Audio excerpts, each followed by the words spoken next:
Welcome, the anointed ones. When a lie starts suffocating, it doesn't confess. It starts screaming. Chosen one. This is exactly the phase you've entered. A phase where the very people who swore they knew the real you are now confronting anybody who will listen, trying to force their narrative back to life like someone doing CPR on a cardboard cutout. And the wildest part? The harder they try to convince others, the more they accidentally confess that the story was never stable in the first place. There's a psychological fact researchers love to mention. People who lie about someone else subconsciously track the reactions of others more than the actual person they lied about. Why? Because deep down, the liar doesn't fear you. They fear the moment the audience realizes they made everything up. And right now, that realization is spreading like wildfire. That's why you're seeing this new behavior. The confronting, the cornering, the dramatic monologues delivered like they're auditioning for a role in a low-budget soap opera. They're approaching people with the frantic energy of someone who knows they're losing control of the room. Because they are. The truth they tried to bury didn't just survive. It grew roots, cracked the ground, and is now poking through their carefully constructed storyline like, "Surprise, sweetheart. Miss me?" And let's keep it real. Some of them are confronting people not out of bravery, but because they know their credibility is circling the drain. They can feel the grip slipping, conversations shifting, people giving them side eyes, whispers forming behind their backs. Suddenly everyone is analyzing what they said about you, and nothing adds up. Their story has more plot holes than a movie that should have gone straight to DVD. So now they're scrambling, not to defend the truth, but to defend their reputation, their pride, and their comfort in being seen as the one who had you figured out. Because imagine the embarrassment, spending months or years painting you as a villain, only for people to look at you now and say, "Wait, that's who you were talking about." Phew. Humbling.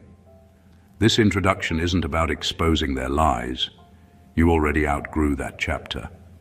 This is about revealing why their behavior has suddenly escalated, why they're confronting people with jittery intensity, and why they're holding onto their story like it's the last slice of pizza at a family gathering.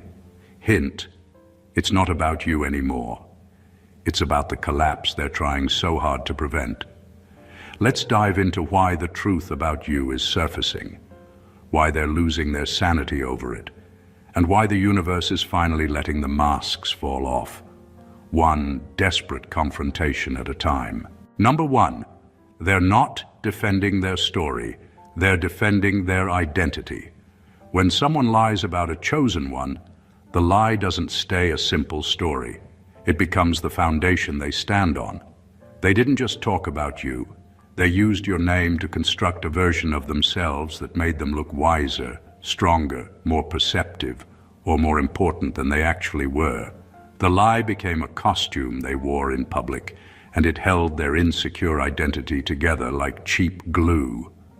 Now that people are rethinking what they heard, that glue is melting, and they're fighting to keep themselves from falling apart in front of everyone. This is why they're confronting people so aggressively. It isn't about you at all. It's about the identity they built, using your character as the scapegoat. In their minds, if people stop believing the story they told about you, they become irrelevant. They lose the spotlight. They lose the authority they borrowed. They lose the pity, sympathy, or validation they were getting. Their social status becomes unstable, and the version of themselves they've been performing suddenly feels fake, because it is. When someone's entire sense of self is propped up by a lie, they panic the moment other people stop clapping for it. They confront people because they're not trying to protect what really happened. They're trying to protect the identity they stitched together from jealousy, insecurity, and fear. They're terrified that without the lie, others will finally see the truth. They were never the wise one, the victim, the protector, or the insider. They were simply someone threatened by your presence and empowered by gossip. That's why their reactions seem exaggerated. That's why they're over-explaining. That's why they're getting louder, angrier, and more dramatic.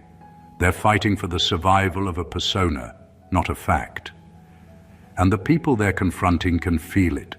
The desperation, the strain, the cracks in the performance. Most of them can't even articulate why their story feels off. They just sense that something is wrong. Your growth is another thing breaking their identity. They lied about who you were, not understanding who you would become. Now the person they described and the person people see today don't match, and that mismatch is exposing the false version of themselves they've been selling. Their behavior is not about proving you wrong, it's about keeping themselves from being seen. Number 2, their confrontation isn't courage, it's survival panic. When they run around confronting people about what they said about you, it looks bold on the surface. It looks like someone who is standing on what they believe. But beneath that loud performance is a deep fear they can't hide anymore. They know their story about you is cracking, and they can feel the shift in people's reactions. That shift is pushing them into panic mode, not bravery. Every conversation they force, every explanation they repeat, every defensive speech they give is coming from someone who knows their lie is collapsing and they're scrambling to keep it alive. People who lie don't panic when the lie is strong. They panic when the environment begins to change. People are seeing your behavior. They're watching how you carry yourself. They're noticing details that never match the story they were told. They're observing how calm you are, how focused you've become, how unbothered you seem. That contrast is tormenting the liar more than anything. They thought their version of you would be the only version people ever knew, but reality is doing the job they prayed it wouldn't do. It's exposing everything they tried to hide. Their panic shows in the way they talk too much. They keep repeating details that don't matter. They drag people into conversations that nobody asked for. They try to sound confident, but their voice shakes. Their sentences circle around themselves, and their frustration keeps slipping through. They're not confronting people to defend truth. They're trying to delay the moment when everyone they manipulated finally realizes they were lied to. It's survival mode. Not survival from you, but survival from embarrassment, exposure, and accountability. They know that once their lie falls apart, they lose the attention, the sympathy, the importance, and the fake authority they gained from speaking on your name. Their entire performance starts to crumble. So they confront not because they're strong, but because they're running out of time. Their lie is drowning and they're splashing wildly, trying to save it from sinking in front of the very people they wanted to impress. Number 3, they're terrified of what people are starting to notice on their own. The real fear your enemies have right now isn't you speaking up. It's other people finally opening their eyes. For a long time, they felt confident because they controlled the storyline. They fed people their version of who you were, and most folks didn't question it. But now, people are paying attention in ways they never expected. They're watching how you act, how you carry yourself, how you treat others. And they're quietly realizing that the story they were told about you doesn't match the person standing in front of them. That silent shift is the reason your name has suddenly become a problem for the ones who lied. This is why they're confronting people so aggressively. They can feel the room changing. People who used to nod along when they talked about you aren't nodding anymore. People who used to believe everything they said are now looking at them with doubt in their eyes. Conversations are shorter, side eyes are sharper. They can sense that trust is slipping away from them and moving toward you, and it eats them alive. Nothing exposes a liar faster than truth that reveals itself naturally. You didn't campaign for anything. You didn't argue. You didn't fight for your reputation. You simply lived healed, grew, and showed up as yourself. Your life began telling the truth louder than their words ever could. They can't compete with that. They can't control that. And they absolutely can't stop people from thinking for themselves. Their biggest fear is that people are starting to see the cracks, the inconsistencies, the exaggerations, the weird excitement they had when speaking about you. People are replaying those conversations in their heads, and it's dawning on them that something never felt right. They're beginning to realize the problem wasn't you. It was the person who kept bringing you up. So now your enemies are moving frantically, confronting people left and right, trying to force them back into agreement. They're not doing it because they feel bold. They're doing it because they feel the narrative slipping straight through their hands. They're terrified of the truth becoming obvious without you ever saying a word. Number 4, their conscience is so loud, they're trying to out-scream it. When people lie about you long enough, the guilt doesn't disappear. It grows legs and follows them everywhere. They can pretend they're confident. They can pretend they're justified. But the truth sits in their chest, like a weight they can't shake off. What you're seeing now isn't anger at the people they're confronting. It's frustration at themselves. Because deep down, they know they crossed a line they can't uncross. They know they created a mess they can't clean up. The voice in their mind hasn't stopped reminding them day after day that they were wrong about you. And the louder that voice gets, the louder they try to be. Their confrontations are not about defending the lie. They're about trying to overpower the guilt. They talk fast, talk loud, talk excessively, because silence snitches on them. Silence forces them to sit with the truth, and the truth is the one thing they can't endure. So they keep pushing conversations, repeating themselves, and throwing in dramatic expressions, as if passion equals accuracy. But passion can't cancel guilt, and they feel it every time they take a breath. Guilt changes how a person behaves. It makes them jittery, inconsistent, overly emotional, and strangely defensive over things that shouldn't even matter. That's why their reactions look exaggerated. That's why their explanations feel forced. Their conscience is pressing them, and they're responding by shouting over it like someone trying to drown out a fire alarm. The more people question them, the louder the alarm becomes. And the louder the alarm becomes, the more aggressively they try to silence it. They're not confronting people because they're sure of themselves. They're confronting people because they're losing the battle within themselves. It's hard to keep pretending when the truth is screaming inside your head. It's hard to stand firm when you know your actions were built on insecurity, jealousy, or spite. Every conversation they force is really an argument with their own conscience, an attempt to convince themselves that they weren't wrong. But no matter what they say or who they confront, that voice inside them is not going away. It's getting louder, heavier, and harder to escape. They're not fighting others, they're fighting the truth they carry within themselves. Number 5, they're not protecting their lie. They're protecting the access they lost. For a lot of people, the privilege of having access to you was something they didn't appreciate until it disappeared. They didn't value your presence, your support, your energy, or the stability you brought into their life. They took everything you offered for granted because they assumed it would always be there. And when you finally stepped back or cut them off, the absence hit them harder than they expected. It wasn't just emotional, it was practical.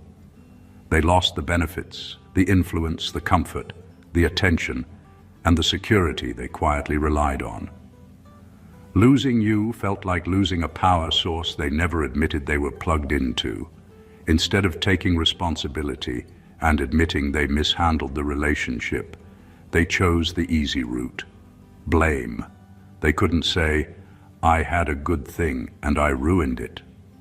Their pride wouldn't let them confess, "I mistreated someone who genuinely cared." So they flipped the story. They began telling people things about you to justify the separation. It wasn't about truth, It was about saving face. They needed others to believe you were the problem so they wouldn't look like the person who ruined a perfectly good connection. Now they're confronting people because their version of events is losing stability. People are side-eyeing the story. People are remembering how well you treated them. People are noticing the pattern, how the same person who once bragged about knowing you suddenly turned you into an enemy the moment the door closed. That inconsistency is making them nervous, and the more nervous they get, the more aggressively they try to defend the lie they created. Their confrontations are not about protecting the false narrative. They're about protecting their pride. Losing you was a blow they've never fully recovered from, so they disguise their embarrassment with stories.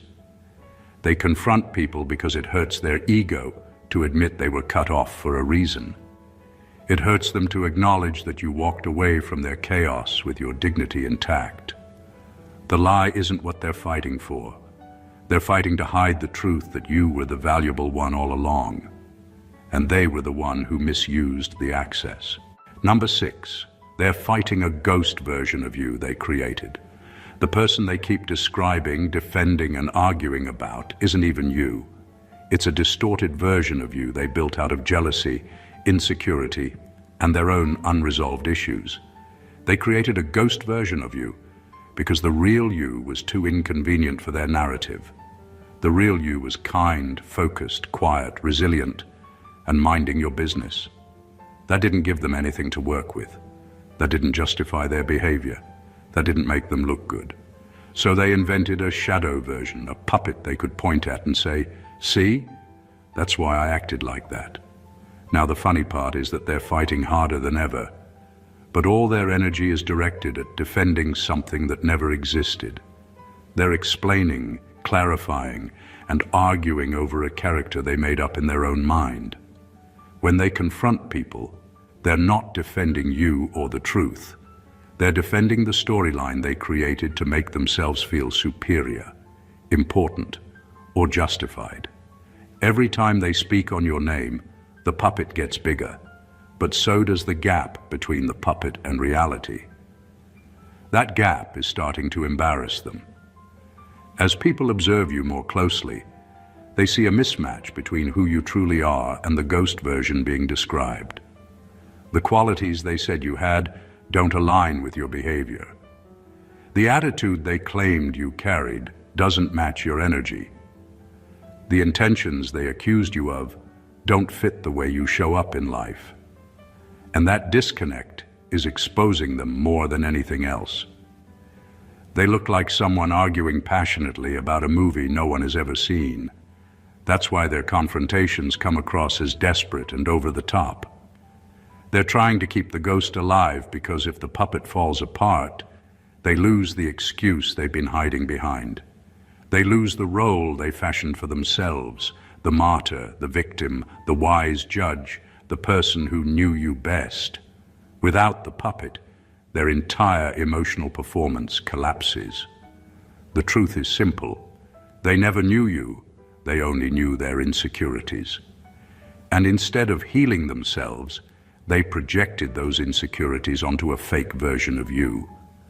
Now they're fighting to keep that fake version alive, even as everyone around them begins to see that the ghost they built has nothing to do with the real you. Number 7, they're realizing too late that people respect you more than they expected. The biggest shock hitting the people who lied about you is how much quiet respect you actually carry. They genuinely believed they could talk about you casually, carelessly, and without consequences, because they assumed you had no real influence. They mistook your humility for weakness, your silence for insignificance, and your calm nature for lack of impact. They treated your name like something they could drag around freely, not realizing you had a level of weight and credibility that didn't need defending or announcing. It just existed. As time passed, people began to see you for themselves, and that changed everything. The same individuals your enemies tried to recruit into their smear campaign are now starting to push back. They're defending you in rooms you've never stepped into. They're shutting down the lies with simple observations like, "That doesn't sound like them," or "I've never seen them act that way." These small but powerful moments of doubt are rattling the ones who lied about you because they never expected the crowd to challenge them. They expected blind agreement, not resistance. And that resistance is growing. People are noticing your consistency, your kindness, your grace, your work ethic, or your quiet strength. They're comparing the version of you they see with the version they were told. And the two don't match at all. That mismatch is exposing your enemies without you saying a single word. Their stories sound shaky now. Their confidence is fading. Their behavior looks suspicious. Meanwhile, your name is repairing itself naturally simply because the truth fits you better than any lie ever could. What really frightens them is that your reputation is rising while theirs is sinking. They feel the shift. The balance of credibility is tilting away from them and toward you. They see people observing you with new respect, and they can't control it. That loss of control terrifies them because it proves something they never wanted to admit. You were never disposable. You were never irrelevant. You were never someone they could just tear apart and walk away from. Your presence carries weight. Your character speaks loud enough without explanation. Now their deception is being exposed simply by the way people naturally gravitate back to the truth. Number 8. They thought smearing you would be a one-time event. They didn't expect an ongoing investigation. When they first lied about you, they assumed it would be simple. They thought they could drop a story, walk away, and everyone would swallow it without asking for details. In their mind, it was supposed to be a quick emotional hit, a moment where they got to play the victim, gain attention, or justify their behavior. What they didn't consider was that lies don't stay still. Lies move. Lies grow. Lies create timelines that have to be maintained. And the moment they told that first story about you, they trapped themselves in a cycle of continuous explanations. Now they're facing something they didn't prepare for. People are revisiting the story. People are remembering bits and pieces. People are asking follow-up questions. The same individuals who once nodded along are now curious about the missing details, the small inconsistencies, the strange exaggerations, the things that didn't quite match your character. Every new question is pulling another thread, and the lie they threw into the world years or months ago is unraveling in their hands. This is why they're confronting people so aggressively now. They can sense that their story is being audited. They feel the pressure of having to repeat the lie, reform the lie, reshape the lie, and convince people the lie is still solid, even when it's falling apart. It's exhausting them. They didn't realize that once you lie about someone, you become responsible for keeping that lie alive every single day. You have to remember what you said, who you said it to, how you said it, and why you said it. And the moment one detail slips, everything collapses. People around them are not stupid. They're observant. They're revisiting those old conversations and noticing how many parts never added up. They're checking facts, comparing notes, and silently questioning the storyteller's behavior. Your enemies didn't expect anyone to pay attention. They didn't expect people to connect dots. They didn't expect an ongoing investigation. And now the weight of maintaining that false narrative is wearing them down. Their confrontation isn't confidence, it's fatigue. They're tired of chasing their own story, tired of patching the holes, tired of trying to outrun the truth they created with their own mouth. The lie is demanding energy they no longer have, and the truth is catching up fast. Number 9, they're confronting people because their own followers are waking up. And that's their worst fear coming true. They never prepared for the moment when the very minds they manipulated would begin to recalibrate. They assumed influence was permanent. They assumed impressions were irreversible. They assumed their words carried more authority than your lived truth. They assumed wrong. What's happening now is a spiritual whiplash in their camp. People who once nodded along are suddenly experiencing clarity, and clarity is rebellion to a liar. Some of their former believers have started privately repenting to the universe, feeling embarrassed that they ever took someone else's bitterness as truth. Others are connecting dots they previously ignored. A few, the brave ones, are openly questioning the narrative and refusing to participate in the smear campaign any longer. And that is what's driving your opponents into confrontation mode. They feel betrayed, not by you, but by the people they believed they controlled. Their illusion of influence is cracking, and instead of facing the truth, they're trying to drag everyone back into the shadows with them. That's why they're pulling people aside, demanding explanations, interrogating conversations, and trying to monitor alliances. This isn't just gossip collapsing. This is power returning to the rightful owner, you. Because when someone lies about a person who's spiritually authentic, the lie can only survive as long as people refuse to think. But the moment people start thinking, the lie starves. Their panic is proof the collective is awakening. Their confrontations are proof their story never had roots. And the shifting loyalty around them, that's the universe correcting the record, without you ever needing to lift a finger.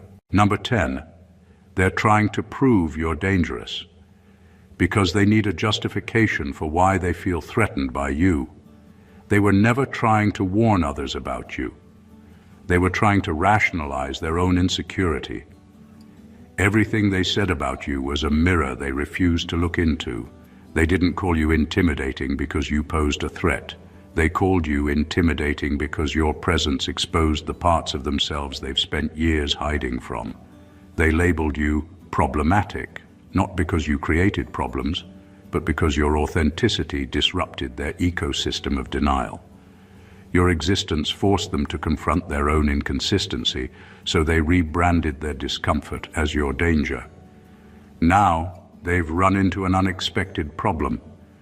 The people they warned aren't seeing the monster they advertised, and that scares them more than anything else. So they're scrambling.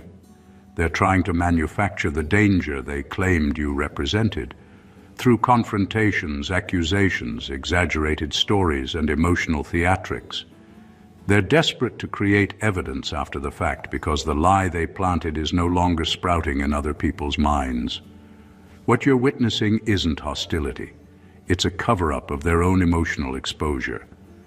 If others don't perceive you as dangerous, then their entire narrative collapses. And when their narrative collapses, so does the facade that protected their ego. Their fear was never about you. It was about being seen next to you and being revealed by contrast. That's why they're working overtime to prove you're a threat. It's not about your actions. It's about what your existence reflects back at them. Their accusations were never warnings. They were confessions. And the truth is finally catching up with them. Number 11. They're not afraid. You'll tell your side, they're afraid you'll never speak. Your silence didn't weaken their narrative. It annihilated the backbone of it. They weren't scared of what you might reveal. They were terrified of what your refusal to participate would expose about them. They built an entire storyline, assuming you'd step into the ring. They practiced their counter-arguments, polished their victim act, rehearsed their outrage, and prepared for the spectacle of defending themselves against you. But you didn't show up, and that's the one outcome they never prepared for. Your lack of response stripped them of the fuel their story needed to survive. They needed your voice, not to hear you, but to twist, misquote, exaggerate, and weaponize it. They needed you to react so they could point and say, "See, that's the problem." When you gave them nothing, the script they wrote turned into dead air, and the spotlight they tried to shine on you swung back onto them. Now they're scrambling because the chaos they promised, everyone never arrived. People are noticing the contradiction. If you are as loud, dramatic, or dangerous as they said, why are you the quiet one? Why aren't you lashing out, correcting, defending, or retaliating? That absence of reaction forces others to look deeper, and what they're finding doesn't match the story. Your silence didn't create mystery. It created discomfort for them. It exposed the fact that their narrative cannot stand on its own. It revealed who really needed drama to survive. It cornered them with their own lie, because a story without an opponent collapses under its own weight. They're not afraid you'll finally speak up. They're afraid you'll stay quiet forever, because if you never respond, the burden of proof sits entirely on them, and they know they don't have any. Without your participation, they can't twist anything, build momentum, or control the direction of the story. Your silence didn't just ruin their plan. It reduced their entire performance to a one-person show nobody is clapping for. That's why they're pushing, confronting, stirring, desperately trying to resurrect a conflict you've already walked away from. They're not trying to shut you up. They're trying to provoke you into talking. Your silence is not power. It's their downfall. Number 12. Their confrontations reveal. They lied with emotion, not evidence. When someone has the truth, they present it calmly because truth doesn't need theatrics. But when someone is fabricating, exaggerating, or hiding what really happened, they depend on emotional heat to fill the gaps. That's exactly what's happening with the people who lied about you. Their confrontations are loud because their story is hollow. They're not defending a fact. They're defending a performance they've already committed to. They told their lies with emotion, and now they're trying to maintain the lie the same way. Notice how they raise their voice, throw in dramatic pauses, sprinkle in pity, anger, fake outrage, or trembling frustration.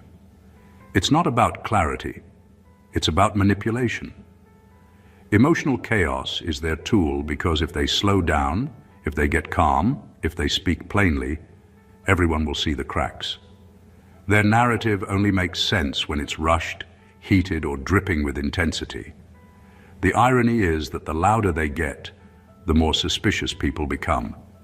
You can only cry, "I swear," or "you don't understand," so many times before people start wondering why the story needs that much passion. Real truth stands still. Lies need motion. Real truth sits comfortably in simple sentences. Lies need a whole dramatic monologue to feel convincing. Their confrontations aren't about proving you did something wrong. They're about proving they didn't make something up, even though deep down they know they did. They lied emotionally, impulsively, maybe out of envy or fear or insecurity, and now they're trapped in the performance. Every time someone questions the story, they panic a little more because questions require answers, and answers require evidence, something they never had from the beginning. So instead of evidence, they bring energy. Instead of clarity, they bring chaos. Instead of details, they bring drama. The confrontation is not to expose you, it's to distract from the fact that the story they created cannot survive a calm conversation. They're not fighting to protect the truth. They're fighting to keep the lie from collapsing the moment someone asks, "But what exactly happened?" Their volume isn't confidence. It's fear dressed up as passion. Number 13. They didn't expect you to grow into someone. Their lies can't stick to anymore. They crafted their stories about you during a season when you were still finding yourself. Back when you were quieter, unsure, more forgiving, more accessible, easier to misrepresent. They spoke on your name as if you would stay frozen in that old frame forever. Their lies depended on you remaining unchanged. They depended on you staying small enough for the narrative to make sense, wounded enough for the accusations to feel believable, and unaware enough to never rise above the picture they painted. But you didn't stay who you were. You evolved, spiritually, emotionally, mentally. You did the inner work. You healed. You got clearer, wiser, more grounded, more powerful, in the way only life's pressure can forge. And now the version of you walking around today makes their old stories look ridiculous. You outgrew the shape of the lie, and the lie doesn't fit the upgraded you. That shift alone is exposing them more than anything you could ever say. People who once believed the rumors are now seeing for themselves that the person being described and the person standing in front of them are not the same. There's a maturity in your energy now, a steadiness in your presence, a confidence in your actions that their narrative simply cannot attach itself to. The transformation created distance, not just between you and them, but between the truth and their fiction. And this is what's driving their confrontations. They're trying to drag people back into a version of the past that no longer exists. They're hoping others will mentally time travel to when you were still vulnerable enough for their story to stick. But the present day you exposes their deception effortlessly. Your growth is the contradiction they can't overcome. They never planned for your evolution, so now they have to wrestle with the consequences of underestimating you. You didn't refute their lies, you outgrew them. You didn't fight back, you transformed. And that transformation is the loudest disproof they never saw coming. They wanted you stuck, instead you leveled up, and the upgraded you made their old script useless. Number 14, the more they defend their story, the more they reveal their obsession with you. Their confrontations are not about truth, clarity, or justice. They're about fixation. They've made you the centerpiece of a story that they can't stop retelling because you are the emotion behind it, not the event. The moment someone questions them, even casually, something snaps inside them. They jump into defense mode with a speed and intensity that exposes what's really going on. They're not protecting a narrative, they're protecting an obsession. People are starting to notice the pattern. Your name comes up too easily. Their reactions are too emotional. Their explanations are too detailed for someone who claims to be over it. Every time they speak on you, they reveal another layer of insecurity they've tried to disguise as concern or righteousness. What they hoped would make you look questionable is making them look consumed. When someone is genuinely telling the truth, they don't hover over the topic like it's a shrine. They don't revisit it constantly. They don't get agitated at the slightest pushback. They state the facts and move on. But this person can't move on because the story was never about what happened. It was about how you made them feel. Jealousy, envy, intimidation, regret, guilt, rejection. Whichever emotion they buried under the lie is rising every time the lie is challenged. And the people around them are finally asking the one question that strips everything bare. Why do you care this much? That question is lethal to a person who built an entire emotional identity around portraying you negatively. It shows others what they never wanted anyone to see, that the story didn't come from truth, it came from personal obsession. It makes the crowd realize that this level of emotional investment is not normal. It exposes the lie without you having to lift a finger. Their confrontations aren't proving your guilt. They're proving their fixation. The more they talk, the clearer it becomes that you live in their mind far more than they would ever admit. And that, more than anything they said about you, is what's destroying their credibility. What you've witnessed throughout this journey is not a series of random confrontations. It's the unraveling of a narrative that was never strong enough to survive your evolution. Every argument they start, every person they chase down, every dramatic defense they perform is another crack in the mask they tried to wear. They are fighting timelines, old versions of you, and the ghosts of their own insecurities. They are wrestling not with your reality, but with the fragile illusion they created to make themselves feel bigger, safer, or justified. Your absence ruined their strategy. Your growth destroyed their script. Your transformation exposed their obsession. You didn't have to clap back. You didn't need to give explanations. You didn't need to correct anyone. Your elevation became the evidence.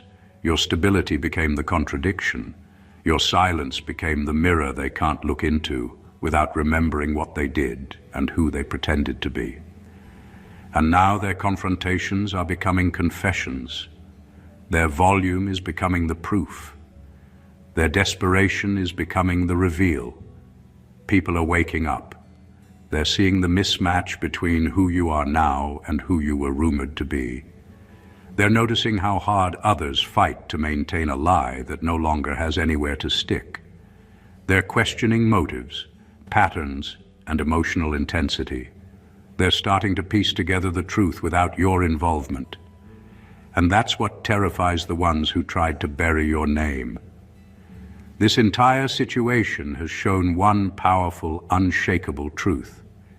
You don't need to defend yourself when life itself becomes your defender. Your character, your growth, your energy, your evolution, they're doing the work for you. And while others may still be caught in the storm of their own guilt and obsession, you've moved into a chapter where your name is being restored in rooms you didn't even know your story entered. The lie is collapsing, the truth is surfacing, and your legacy is rising, untouched. Thank you for watching, Chosen One. If this message spoke to your spirit, make sure you subscribe to the channel, like the video, leave a comment, and share this with someone who needs this clarity today. Your support helps this message reach more people who are on their own journey of awakening and elevation. Stay blessed, stay aligned, and stay rising. God bless you.